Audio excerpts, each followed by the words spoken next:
All right, this question came in on YouTube. I've had epilepsy since 7th or 8th grade, so a little over 25 years now. My seizures are fairly well controlled at this point. I used to have a lot more than what I have now. As far as what I felt before, um, this is such a long time ago, and my memory is pretty rough from before.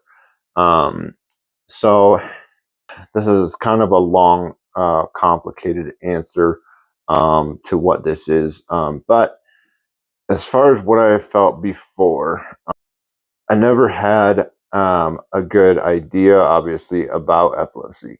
I didn't pay attention to it. I didn't think about it. It didn't mean anything to me, because it didn't matter. Um, it didn't affect me personally, so I didn't pay attention to it. And at that point, I was in up until like 6th, 7th grade. You're not really studying other things at that point. You're just being a kid, doing the kid things. Um, as an adult, I think it's important to study other things, to learn about other things. Um, we never know when something in life is going to change, when something else is going to pop up. I lived a very quote unquote normal life before. I had one friend growing up who had seizures. He had absence seizures, where he would just kind of go blank for a little while and then he would come back. He didn't he didn't fall down. He didn't have muscle contractions, anything like that. And my level of education at that point, as far as what epilepsy seizures were, I thought that if we could keep talking to him, that we could prevent a seizure. That is incorrect, obviously. Maybe not, obviously. I don't know. Maybe that's not common information. But at that point, that's what I thought. But like I said, this is 5th, 6th grade, so I had no knowledge around that. So we would be playing out on the playground and stuff like that. And I thought that if we could keep him engaged in whatever we were doing, that he would not have a seizure, because he would be moving, he would be doing something. I thought that it only happened when he stopped. That was incorrect information on my part, that I made up in my head, I guess. I don't know. I guess the difficult thing for me is the shift that came when I started having seizures. That's what I go back to, because um, to ask what life was like before, I was just a normal kid. I was just being a kid doing whatever kids do.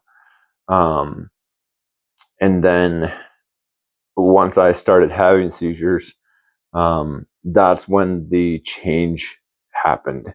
Um, it was it felt very isolating for me, um, because I didn't know other people who had tonic-clonic grand mal seizures like I did. Like I said, I had one friend who had the absence seizures, but that was a completely different thing. It was like 15, 20 seconds, and then it was done. Um, where if you watch my videos, you can see how long they last. And then there's a whole period of time after that as well that is like a huge recovery time. So to ask about the time period beforehand, like I said, it's a little bit hard for me to describe that or talk about it, because there was not anything significant or anything that stands out. There's the hard time of when I was diagnosed, when I started having seizures. And then after that, it went into like a time of acceptance, a time of like, okay, I don't have to, I don't have to quit life just because of that. And that was, I would say, probably, uh, I would guess maybe like a 5 year span of time where I was having a lot of seizures. Um, and it was a very depressing time for me, a very hard time for me to get through. But I didn't vocalize that at all. I didn't want to put that out there because I don't even know why, honestly. I had supportive family. Um, I had supportive friends, but I guess for me to vocalize that, I just didn't. Um, Once I was able to accept that and move past that, it was, it was a whole different thing for me. Um, not that I, not that it stopped my seizures, because it didn't. Um, but it gave me the mental freedom. It gave me the um, emotional freedom to be able to move past that depressive state.